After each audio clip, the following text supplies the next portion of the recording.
Hello, everybody. This is Linedy Genao, and welcome to Entre Acts, your favorite podcast, ya tu sabe, where we talk to your favorite Broadway artists. And today, I am so excited to announce today's guest. Listen, y'all, this is literally my brother, mi hermano, de verdad.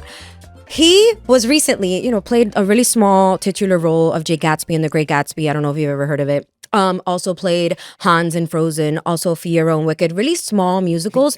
Also originated in Heathers the Musical as JD. And also all the fans that come to our show, the second he goes on stage and just lifts his hand, the audience is going wild because they know him from the Disney Channel's Liv and Maddie as Diggy. Everybody, please welcome my friend, mi amigo, mi pana, Ryan McCartan.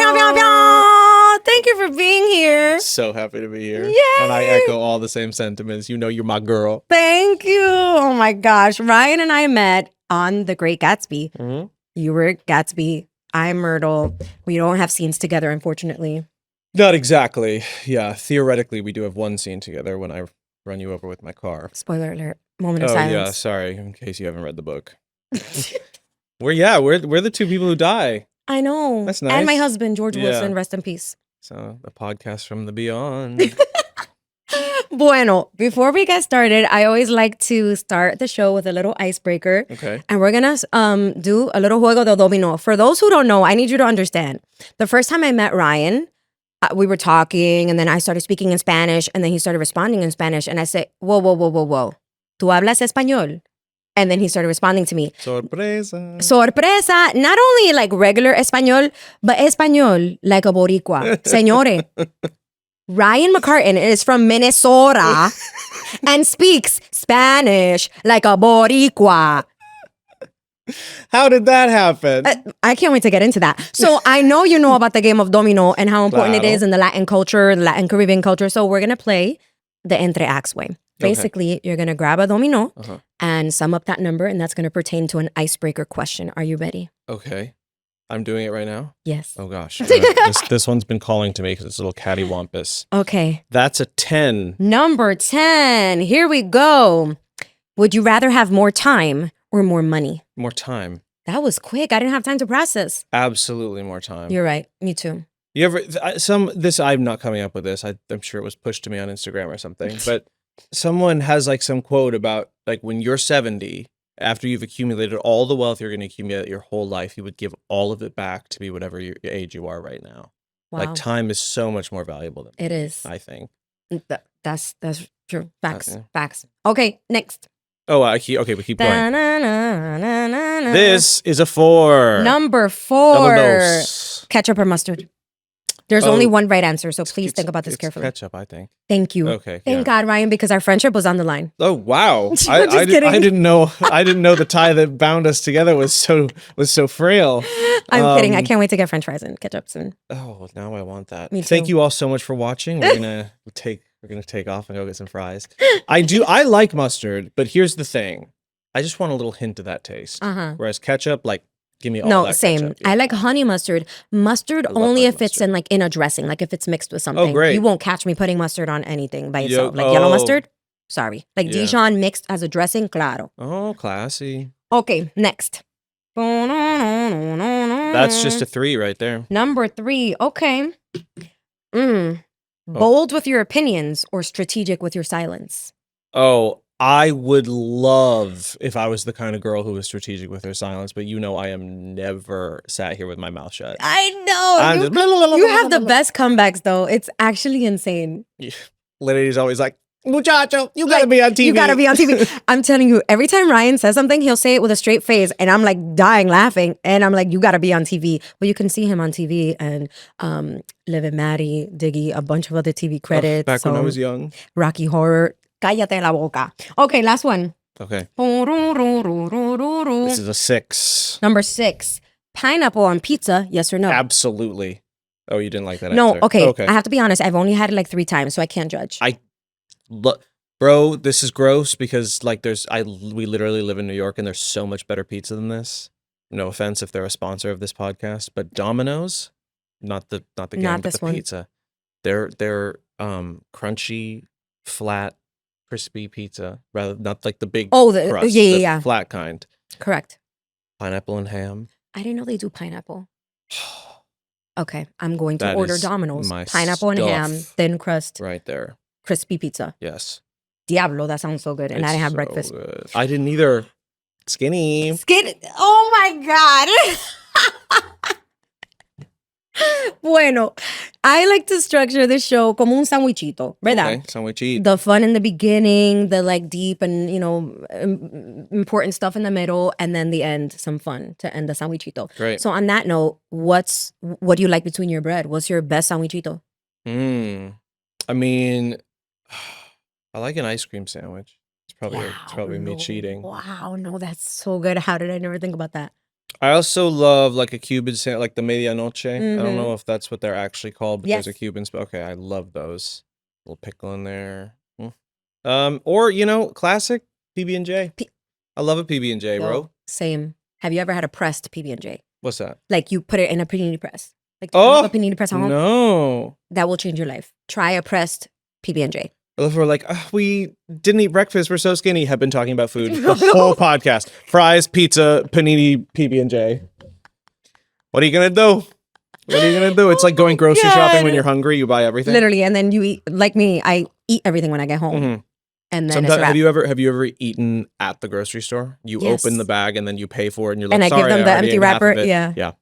To scan. Listen, it's moral. We love food. No crimes committed. Not at all. Okay. Bueno. Like you know, this show is called Entre Acts, right? Entre in Spanish is in between, which you already know that. So I was inspired to do this show because I wanted to talk about those transitional periods we have as artists Mhm. or as human beings. I specifically found myself in a transitional period after Bad Cinderella, Mhm. right? Reaching kind of the apex of my own career, putting pressure on myself, feeling that, external Mhm. pressure and what comes next for myself, career-wise, personally. So I wanted to ask you, what does the in-between, the messy middle, when life yells intermission and forgets Mhm. to tell you what's next, what does that mean to you? Man. I think generally, even if we're talking about any kind of person, regardless of whether or not they have a career in the arts, I believe that who we really are, like who we really become, is defined more by those moments Mm. than by the great successes. I had a mentor tell me one time that, now I'm talking more specifically about being entertainment, although I'm sure this applies to other industries as well, but she told me being an artist is like waiting in a long line, but the secret is that the line never moves. So the only way you can move forward in line is if someone ahead of you gives up and goes home. Damn. And I think a lot of people give up and go home when life yells intermission. And when they're like, okay, I can do an intermission for 15 minutes, but then that intermission ends up being 2 years. And it's like, I can't aguantar anymore. You know what I Mhm. mean? I can't handle this. I can't do this anymore. So now that I'm a little bit older, I mean, I tell this to like fans and stuff that I meet all the time. I've been acting since I was 8 and I'm about to turn God. 33. So 25 years as a Bless. professional actor almost. Most of the people who follow me, according to my Instagram analytics, are like 22 or younger. So I've been doing this longer than most of the people who know who I am have been alive. That's, And oh my gosh. that those 25 years, of course, you just read my bio. I have these great credits. Okay, good for me. But like, if you actually do the math of how much time that is, because you mentioned like the 6 big contracts, if we actually do the math of how much time that is, that's 3 years out of the 25. And so, Oh my God. the other 22 years are marked by projects you've never heard of, things that I thought would be successful that absolutely flopped, or moments where I wasn't working and was, absolutely nickel and diming it to my next destination, just praying that I wouldn't run out of money or that I would be able to piece my life together with some kind of 9-to-5 or what have you. At the time, it felt torturous and horrible, but now looking back on it, all of like the really good stuff that I'm deeply proud of, that I'm made of, that doesn't come from being Gatsby 8 shows a week or originating JD or being on the Disney Channel. That comes from like having endured and learned and continued to keep the faith even when it seemed like it would be impossible. So I think those are the moments, it feels like those are the moments that break you, but once you get through them, because you always do, those are the moments that make you. I truly believe that. That, mic drop. That's facts. Yeah. Like, absolutely real. And I definitely felt that for myself too, like after the whole Bad Cinderella of it all, specifically the negativity of it, Yeah. how I felt like I was drowning. I didn't know, and I was afraid. I've never actually said this publicly, but I was afraid that all of that negativity, because again, the positive outweighed all of that, but of course you focus on that after the fact. You know, I thought that would follow me forever. And honestly, to this day, it was the 3-year anniversary recently of the press release where the spray painting thing, people are still talking so much smack. And I'm like, yo, it's been 3 years. Right. It was so much fun. There are real life world problems, you know, but finally when I overcame that and when I realized that that's not attached to my worth and who I am, I felt free. I felt like that burden was released from me that I was holding on to for whatever reason. So thank you for saying that. Yeah, of course. I mean, it's so dumb, bro. I mean, you have Scoreboard. You have Andrew Lloyd Webber's phone number. Like, these people, I just it is so funny though how you say that, because it's like you can. I mean, even if you just break it down to like a post on social media, like you have 1,000 comments on there. 999 of them are good, but you remember the one bad one. Isn't that crazy? Yeah, and I don't know. Like, I mean, that makes sense on the receiving end, because like we're still animals. Like we're pre-programmed to like sense danger. And so like, I have a lot of empathy for myself when I really get bogged down about something that I see on social media. It's like, okay, your brain is trying to protect you. This is like a natural survival instinct. Let's put the phone down and go touch grass. But then sometimes I think about the people who write them, who write the negative comments, or who spend their time being negative on the internet, which I suppose is their right to do. Like, we all get to spend our time how we want to. But that is what makes me sad. Way more than just like, oh gosh, do people like me? It's sort of like, what are we doing? Like, why have we created and popularized like a culture of like pissing on each other's proud moments, or like trying and to degrading? Yes. Yeah. Especially because another thing that I didn't come up with, but like, you're not supposed to take criticism from someone you would never take advice from. And so it's like, okay, so you are statistically a teenager who broke through your parental controls on your phone up at 2 a.m. under your bed sheets criticizing a professional. Yeah. But to me, I'm sitting in my house like, oh my God. And it's like, wait, what am I doing? Like, if this was real life, if someone actually came up to me and was like, you sucked as Fiero, I'd be like, oh, okay, I have more money than you. What do you want? Like, what are we doing? Like, you live with your parents. I'm a grown up. Don't talk to me. Like, where are your parents, by the way? Can you get her? It's like, in real life, it would never be. Yeah. You would never have access to my heartstrings, but now we do. And the fact that we do have access to each other could have been this amazing like moment of opportunity. And it is in some ways to really connect and like have more humanity, but it's really dark on the internet. Yeah. And like, I'm sure you felt this with Bad Cinderella. I felt this with like the Gatsby Fall thing that went viral at the beginning of my contract. I still honestly don't even understand how that started, but bro, I think that was before my time. Any of this, but the point is, so many people who who behave this way on the internet, I genuinely believe don't actually hold those convictions. Same. Like, they've never seen the show. They don't even know what they're talking about, but they know that right now it's popular to like shit on it. So let's ride that wave. So let me ride that wave, because actually they're not even trying to make any sort of statement or any sort of like add any kind of artistic take. They're just trying to go viral themselves. It really is just about like, maybe I'll get attention if I jump on the train of making fun of a stranger. And it's like, right, or you could like develop a skill and get attention that way. Like, wouldn't that be better for you? I don't know. It makes me sad. I know, me too. Me too. But knowing you, it's been so great to not only get to know you as an artist, but as a friend. Yeah. Like, Ryan and I spent, again, Gatsby and Myrtle, only cross paths on stage at bows. I need you to Correct. understand that, at bows.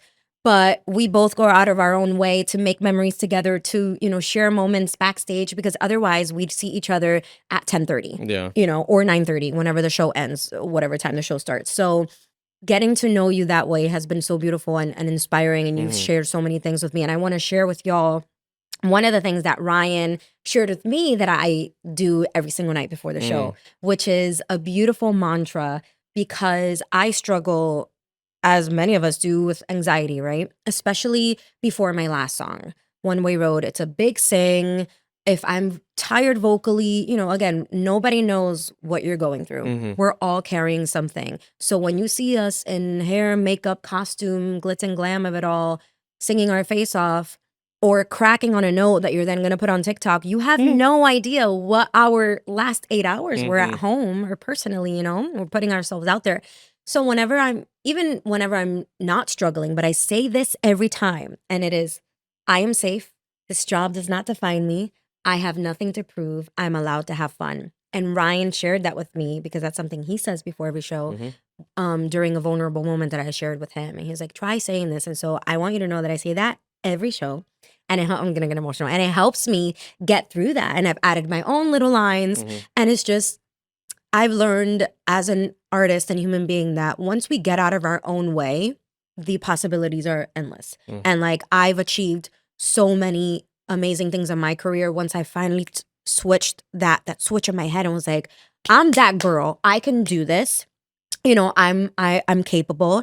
And I just wanted to share that with you. Like, thank you for sharing that with me. And I'm glad to share that with y'all, and in hopes to inspire y'all in any way. Yeah. No, I mean, and again, this applies so specifically to artists, but so generally to everyone. Like, we need each other. We need each other. And it's tangential to the conversation we just had. It's like, instead of picking each other apart and being like competitive and alienating each other, like being cooperative and sharing these stories. It's like, the reason that I shared that mantra with you is because you shared with me that you were having a really tough time and that you were in your head. And then that gave me the opportunity, it platformed me to say, I'm in my head every single day in this show. And it's like, oh my God, I'm not alone. Oh my God, these voices in my head are not just in my head, they're in everyone's head. And oh my God, like, my friend has found something that works for him, and maybe it'll work for me. Okay, it kind of works for me, but I'm going to adjust it and make it work for me even better. And none of that would have happened if we didn't have that conversation. And then you walk away from that conversation with a new mantra that works for me. But then I walk away from that conversation being like, thank God I'm not the only person who's out there totally in my head, like thinking everything through, wondering like if I'm that girl, you know what I mean? Like, so I just, this is a Mr. Rogers quote, but like, something that I live my life by is, if it's mentionable, it's manageable. Like, if you can say it out loud, you can do something about it. And I think a lot of people, especially in the arts, because excellence is so much more important to people than authenticity. And I don't think that's anyone's fault. I think that reigns from on high. But so many people hold that in because they fear the consequences of projecting weakness. When it's not weakness, it's just authenticity. We all go through things. Yeah, and vulnerability. Yes. And I so cherished that moment between us, and I cherish that between you and me, like, so much is mentionable, and therefore so much is manageable. And I think that's because we don't have anything inherently bringing us together. We don't have scenes together. We don't have anything we have to like check with each other to get through our show. But I think it's that like soul to soul friendship maintenance of just like, I always feel better when I talk to you, so I'm going to go find her, and that's going to get me through the second act or whatever. And interestingly enough, we always hang out at an intermission. The in-between, the Entre Act. Listen, oh my God, yes. Thank you for bringing it back. Oh my God. Wait, something else I have to say. If it's mentionable, it's manageable. We will win the lottery. We will win the lottery. We will win the lottery. Yeah, that's not exactly what if it's mentionable, it's manageable means. That would be if it's mentionable, if you say it out loud, it will come true. But I like that strategy. Thank you. Yeah. Thank you. Although, I don't need the money. I actually want more time. Damn, you're right. I've you're already right. won the lottery. Look at all this You time did. we have. Oh my God. Oye, something else that I want to ask you about, again, back to the in between of it all. You know, you are very transparent and vocal and an advocate on being a type 1 diabetic, Mhm. right? Something that I learned as well, getting to know Ryan, and specifically Ryan shares this with audiences every night during the Broadway Care speech and how Broadway Care has changed his life. So what are some things that we wouldn't know that you have, you know, while everybody's backstage having fun or doing anything or like going out, what are some things that you have to do on your own to maintain your health, your artistry that we wouldn't know about? Yeah, I mean, again, there are like a lot of kind of through lines and themes to this conversation. No one gets anywhere alone. You know, I like this is not something that I can manage by myself, especially performing at a high level. It's just it would not be possible. So my dresser Timmy always has like a ginger ale or some like sugar tablets that I can consume very quickly, because the thing is, like, I am statistically a very well controlled diabetic. I manage my health very precisely because it's obviously very important to me. But even so, like, the thing that I think a lot of people don't understand about type 1 diabetes specifically is that, you are injecting yourself with insulin to regulate your blood sugar because your body can't do that for itself. That's what happens when you have diabetes. But so many factors affect the way your body processes that sugar. So if you are used to eating the exact same food and giving yourself the exact same insulin in the morning, your metabolism is different in the morning than it is at night. So the exact same strategy that you would employ for the exact same food at this time of day might be completely different at this time of day. Wow. So then if you under bolus, you're high during the show, and then you're dry, so you need more water, and then that affects the way you sing. If you're low during the show, you get foggy, you can't remember your lines, you feel faint. All of these things have happened to me on stage. And like that's a thing too. It's like, so I'm trying to engage in the material on stage, and in the back of my mind I'm like, I can feel myself going low. Oh my God. So now it's like, okay, I'm going to get through this scene. I'm going to have to go off stage. I have 15 seconds before I have to enter again. So I'm going to have to tell Timmy to open up the ginger ale. I'm going to have to suck that down really, really fast. And then I'll have the sugar. But then since I just sucked down a can of ginger ale, I'll be burping for all of the next scene. And then, and like these things have happened. But I think the most important, regardless of all of that, I think the most important detail is people know, and there's infrastructure backstage to help me if I need it. There was one show where I don't know what happened. I'm still kind of mystified by this, but my blood sugar would not come up no matter what. I mean, I must have had between 100 and 150 grams of sugar, and my blood sugar would not come up.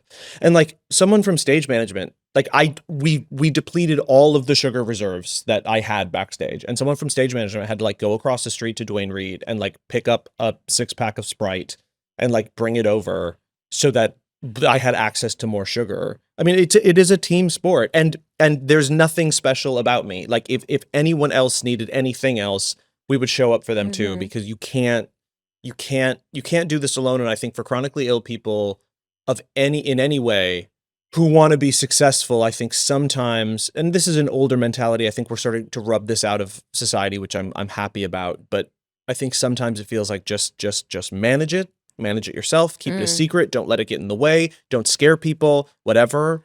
And I'm here to tell you, your best path to success is being open about what you're going through and what you need.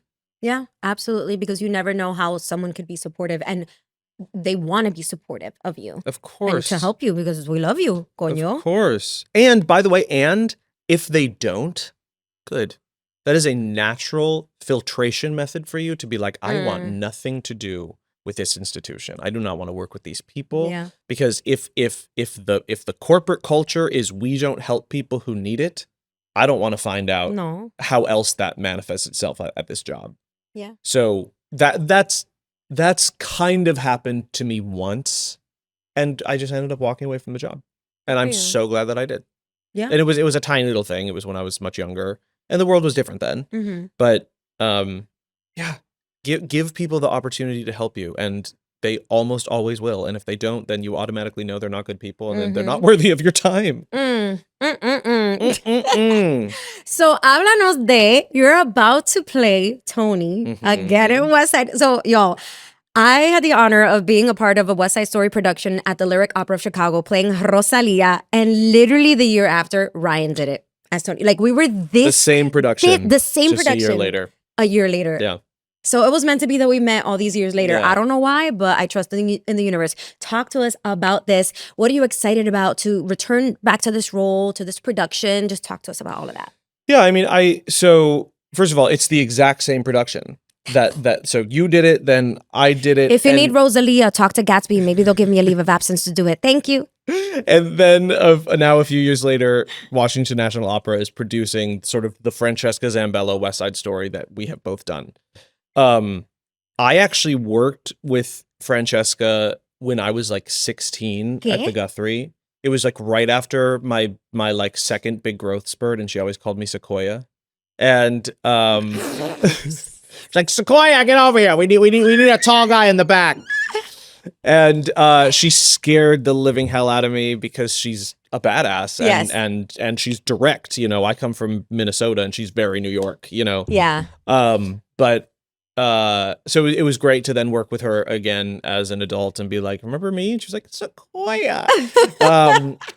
And now I get to do it again. I like being able to revisit something. I mean, even doing Gatsby, my contract was up in November, but then I was like back in January just because of how things shaked out over there, and they needed a little substitute teacher, and I came. Oh yeah. Oh my God. And like being able to like step away from something and then step back into it, you know, life happens, and whatever's happening in life, then you take that into the job, and it can feel completely different, even though it's exactly the same.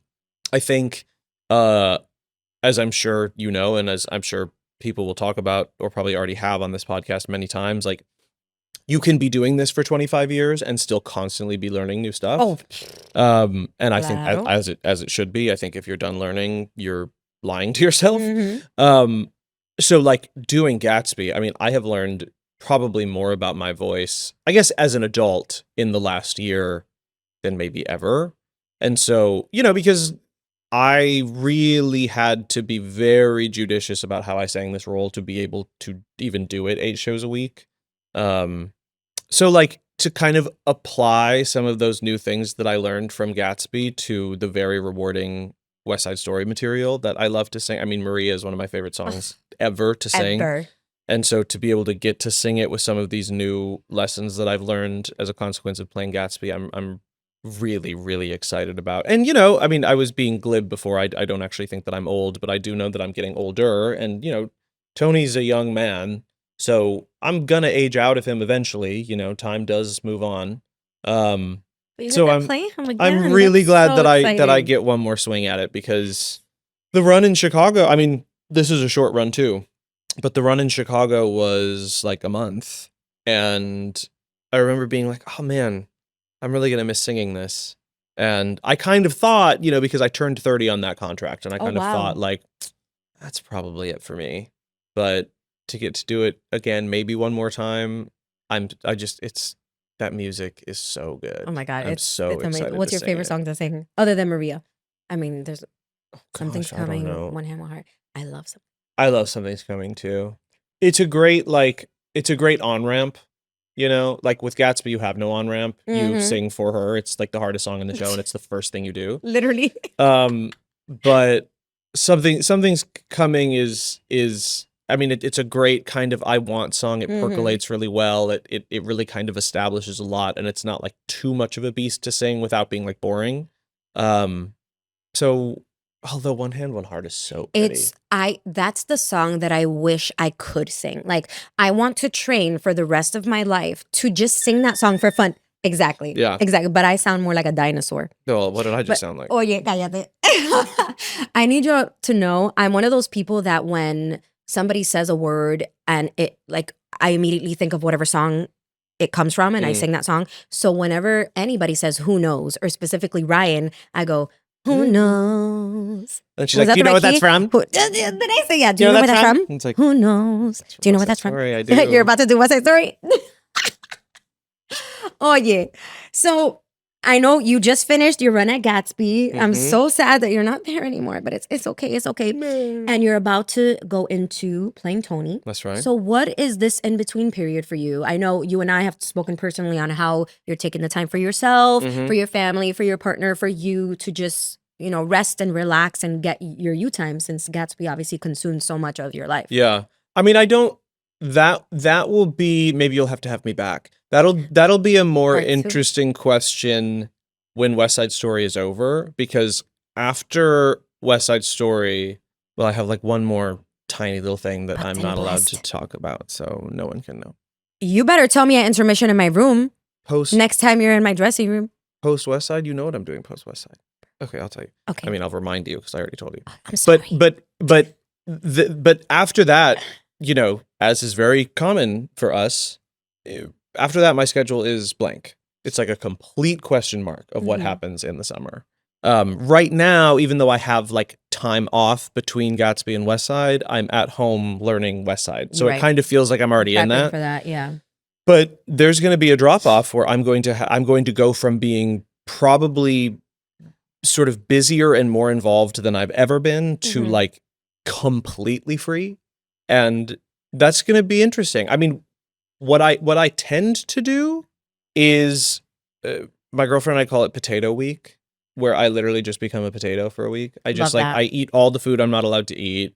I sleep in. I spend so much time on the couch. I play video games. I go out. I do whatever I want with absolutely no regard for like the rules. Beautiful. Or like my voice or like what's, you know.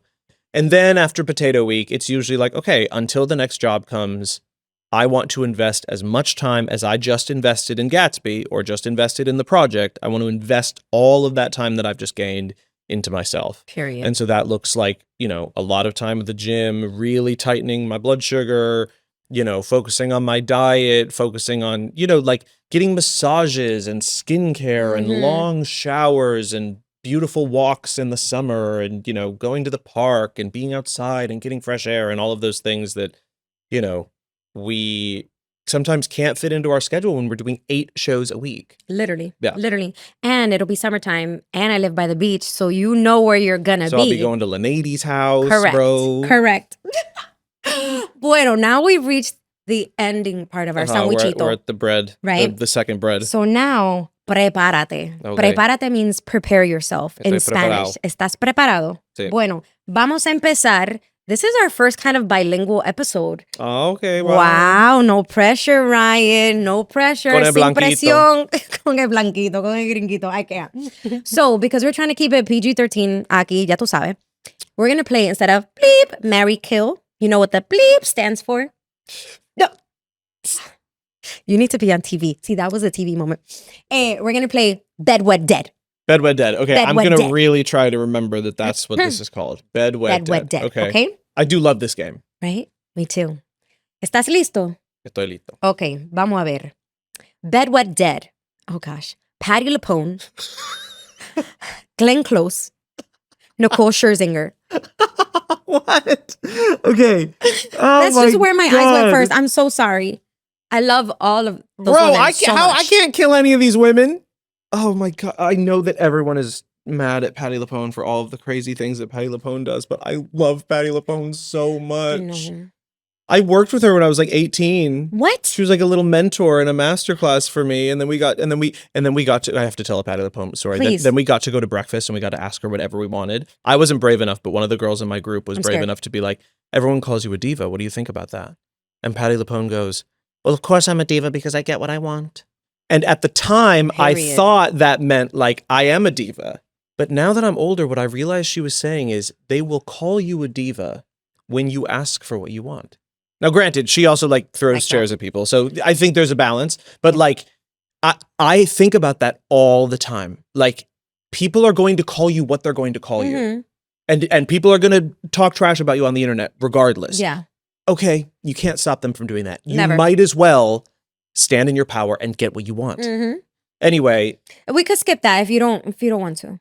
Since you have a Well, personal- since I just gave Patty all that screen time, I'll kill her. And then, or excuse me, I'll dead her. I was not and prepared then for that. I'll See, bed Nicole and wed Period. Glenn. Obviously, Period. Glenn Close, what's good? Yo, period. Okay. Bedwed dead. Elder Price, Evan Hansen, Orpheus. Ooh, okay. Gotta dead Evan Hansen. Hot take. I'm not sure that's a good person. I know we learned the lesson through the show. I don't know. You know I was in that show, right? I do, and I don't know that Evan Hansen is a good person. Okay, you're right. That's how I feel. You're right. Argue in the comments. I won't read them. He doesn't redeem himself in the same with Daisy. I didn't like Daisy when I first saw the show. No one is a good person in Gatsby. Let's not talk too much. Myrtle is a good person. Myrtle's dead. But yeah, you know what Dave told me the first day of rehearsal? I'm scared. Gatsby, everyone who dreams dies. I was like, oh God, that's depressing. Gatsby, Myrtle, and George. The and real ones. Daisy kind of a piece of her dies, a big piece of Nick dies, a big piece of Jordan dies. I mean, they don't Tom the is metaphorical deaths, Tom. but he doesn't dream. He has nothing to dream for. Well, I'm doing a really good job at this game. It's just immediately into serious conversation. Okay. So I've killed. I mean, I've deaded Evan Hansen. Evan Hansen. We still have Orpheus and Elder Price. Yeah. Okay. I think the religious difference is going to be hard between us, but if these are my choices, I will wed Elder Price and I'll be betting Orpheus. Down. Diablo, see? Bring your guitar, daddy. Oh, sorry, PG. Bring your guitar, Poppy. Not that that's anything. Okay, last one. Okay. Bedwed dead. Sweeney Todd, Into the Woods, Company. Oh, Sorry. God. These are my favorites. Oh, I didn't know that. I know that I'm wedding Company because Company is that girl for me. You have to play Bobby. I would love to. I could see that. I'm sorry, Bobby. Bobby. You have to play Bobby. Mira. Ay, Dios mío. Into the Woods and Sweeney. Into the Woods and Sweeney. Who are you betting and who are you deading? You have to understand, Into the Woods is I love one Into of the my Woods. favorite musicals ever. But True. if we're talking about sexual energy, I just feel like Sweeney Todd has more. I agree. I can't, this makes no sense. I don't feel this way at all, but I have to. So I'm wedding Company, betting Sweeney, and I guess I'm deading Into the Woods, which is wrong. I don't feel that way. I just have to because you've put me in an impossible situation. And that's why this game is the way that it is. That's why it's hard and that's why it's fun. Thank you for being vulnerable. You just made me kill Into the Woods and Patti LuPone. This is a bad day for me. Okay, I'm so sorry. All right, next. Where's my cue card? Oh, well, I don't have that cue card, so it's gonna come off from the here. dome. Off Here the we dome. go. No Let's pressure. talk some chisme. Oh, chisme. For those who don't know, chisme is gossip in Spanish. And we're not gossiping, talking badly about people. It's just when you get together with your friends, a chismear, to talk. Is there any Gatsby chisme that we can chismear about? En vez de la cámara. Yo no creo que sí. No se puede. No se puede. Vamos a dejarlo ahí. Yeah, no, everything's great. No. Okay, let's test your boricuaness. Let's test your boricuaness. So Ryan's amazing partner is Boricua, which is why Ryan speaks like a Boricua, even though he's from Minnesota. Right. I took Spanish class in high school, learned rudimentary Spanish, and then when I met Natalia, I had told her I really want to get better at Spanish, and because she's an angel, she's like, I'll practice with you. And practice? now, she literally she taught it's insane. Right. She said, I'll practice with you. But what that ended up turning into is us speaking Spanish all the time. And she would just patiently sit with me as I stumbled through vocabulary and incorrectly conjugated verbs and would just very politely say, it's actually this, it's actually this, it's actually this. I'm about to hire her to teach my husband because coño. And now here we are. I mean, I still, no hablo con fluidez exactamente, but yeah, I'm a lot better at it. And because so much of because I'm a musician, so much of how I learn is by hearing, I somehow have her accent. So people think that I'm Puerto Rican because I speak Spanish with a Puerto Rican accent. It's crazy. Okay, mofongo, bifongo, or trifongo? Bifongo. Bifongo. So for I like yuca, but I like bifongo. I haven't Con had camarones. bifongo or trifongo, so I can't say anything, but I want to try them. So for I those had of you who don't bifongo know, 2 days ago. I'm Thank you so very jealous. much. Oh, that's right. For those of you who don't know, mofongo is a staple dish in the Puerto Rican, Dominican, Cuban culture, probably more, but in the Caribbean, Latin Caribbean culture. And it consists of plantains, mashed plantains in a specific shape with garlic and like, oh my God, whatever protein you want. And like I want sauce. all that salsita. Yeah, exactly. Because, like you drown it in the sauce because yes. plantains can be very dry. So go, if you're in New York City or wherever you are, go to a Dominican, Puerto Rican, Cuban restaurant and order a mofongo and your life will be forever changed. It's so Remember this good. conversation. Yep. Bifongo is plantain, sweet plantain, trifongo for tres, plantain, sweet plantain, yuca, fuacata. Fuacata. Do you know what fuacata means? Isn't that just like a noise? Like bam. Yeah. Yeah, I should have told you. That was part of the Well, test. no, I mean, I didn't I didn't know if it like meant something specific, but I No. just thought fuacata was like, Okay, what's huepa? I thought huepa was just a noise too. Huepa's like It's like let's a bam, go. like, It's like woo! yeah, Yeah. like Okay. yeah. Oh my gosh, I'm trying to get I'm Dominican, but we're brothers Que and vaina. sisters. That's Dominican. That's- Que vaina. that's the one What's I very know Puerto from you. Rican? Canto el cabrón. Tanto cabrón. Well, are we allowed to say that? That's not PG. Isn't cabrón kind of a bad word? Cabrón is like asshole. Stop. Oh my god. Butthole. That's worse somehow. I don't like that at all. That did not Okay. make me feel very Do you know what comfortable. 6'7" means? We're the same generation. So, but what does this mean? I don't know. It doesn't mean anything. That's the point. Okay. It's just the brain rot memification of all things. And this is the end of times. We're 6-7ing into our graves, kids. And we just said it like 3 times, so I hope you guys are having fun at home. I'm crying. It was the sound of your jacket too. Okay, let me think of one more chisme or Boricua test. What's your favorite Bad Bunny song? Do you know who Bad Bunny is? Oh my god. Just making sure. In I'm the just making sure. world? If I said sure. Natalia is Would in like divorce New you. Jersey or something. If I said no, she would be in this room right now murdering me. Correct. She would be here. Cante She would cabrón. ¿Cómo que tú no celebrate. sabes lo que? Yeah, exactly. Celebrate? Teleport. Teleport. We haven't had enough coffee. Yeah, girl. And I have 2 shows today. No, it's hard. It's hard. I think debí tirar más foto because like I just that like sentiment. I also didn't know how to conjugate the verb deber until I heard that song, and now I understand how it works in the past, which is great. He taught me some grammar. Thank you, Bad Bunny. But like, I should have taken more photos when I had you. Mm-hmm. I should have given you more kisses and hugs when I could have. Damn, you know the It's lyrics. It's so. I also just love when he's in his sad boy era. Yeah. Because like, you know, they can be like, "Wow, perrear," you know, and all that. But like, when it's like he really, I mean, he's such a poet.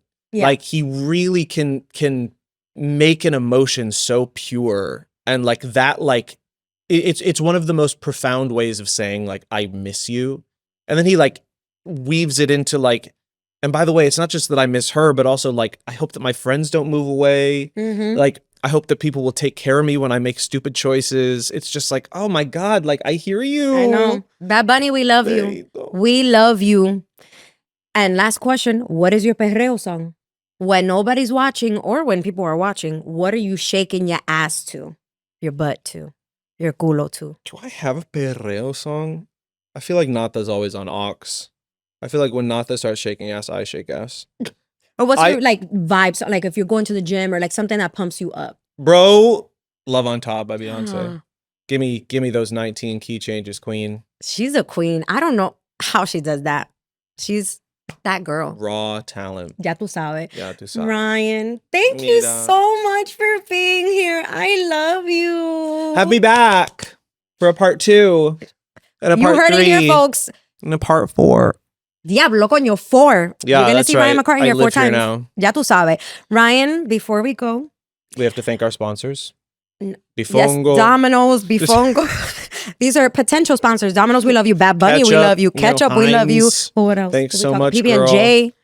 Schmucker. What's Schmuckers? Schmuckers. Well, we just lost their sponsorship. We don't even know their name. I always want to end with the tagline, because life doesn't pause. It just moves.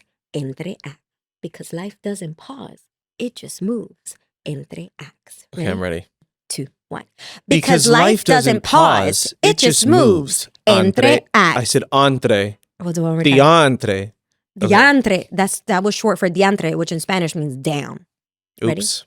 Because 3, 2, 1. Because life doesn't pause. It just moves. Entre acts, brother. Thank you so much, Ryan. We love you. Pew, pew, pew. Love you, babe. Love you. Bye. Entre Acts is created, hosted, and executive produced by yours truly, Linedy Genao. Produced in partnership with Alan Seals and the Broadway Podcast Network. Carlos E. Hernandez of Ikigai Management and Media serves as our lead executive producer.